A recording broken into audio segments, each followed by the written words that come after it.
Soyons honnêtes et lucides, la co-construction est encore une pratique qui est émergente. On ne peut pas dire qu'elle soit en plein essor. Elle en est au tout début de son développement. Alors malgré tout, même si elle n'est qu'au début de son essor, pourquoi ce développement et pourquoi autant de réflexions sur cette question? Eh bien parce qu'en fait les enjeux sociétaux aujourd'hui sont de plus en plus complexes à relever. Et cela conduit l'ensemble des parties prenantes, que ce soit les collectivités locales, les acteurs d'intérêt général, les entreprises, à tenter aujourd'hui de se rapprocher pour construire des réponses communes. Euh, et aujourd'hui, une forme d'intuition, avant d'être une conviction, réside dans le fait que le faire ensemble est créateur de valeur pour ces parties prenantes.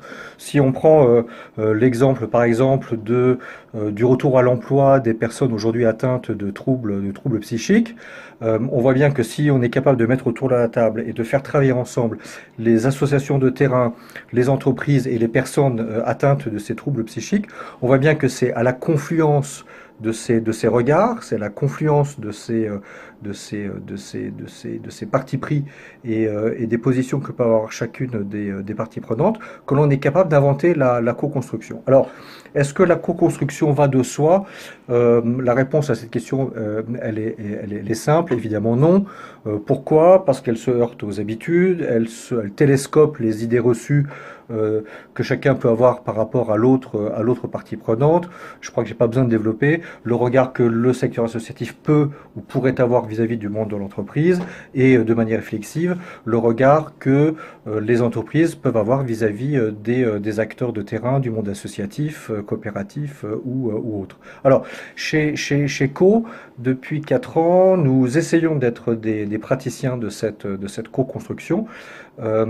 Et c'est vrai que nous constatons de manière régulière, quasiment tous les jours, les lignes de fracture qui peuvent exister. Et c'est bien à ce titre que notre métier, progressivement, au-delà de notre métier classique de consultant, est devenu un métier de la médiation inter-organisation. Alors concrètement, qu'est-ce que ça veut dire? Ça veut dire être capable de créer les conditions d'un dialogue. Pour créer ces conditions d'un dialogue, il faut être capable de définir un langage, une grammaire qui soit commune à l'ensemble des parties. Et puis, c'est quelque chose qui est très précieux pour nous, c'est être capable de traduire ça et d'initier ça au travers d'actions communes, parce que c'est en faisant que l'on surmonte les difficultés, que l'on construit des passerelles, et notamment ces passerelles entre ces mondes différents, le monde associatif et le monde de l'entreprise. Alors, je voudrais pas paraître trop négatif, parce que cette co-construction, nous on l'appelle de nos voeux, puis si on s'appelle co, c'est pas complètement par hasard, c'est parce qu'on souhaitait bien justement être ce petit trait d'union entre les parties. Donc les difficultés, elles sont là. Est-ce qu'elles sont insurmontables? Certainement pas. Et, euh, et je pense que si j'en veux pour exemple certains projets que nous avons accompagnés, j'en ai un en tête notamment qui a été au cœur, ou co a été au cœur d'une ambition partenariale ambitieuse et in fine particulièrement fructueuse.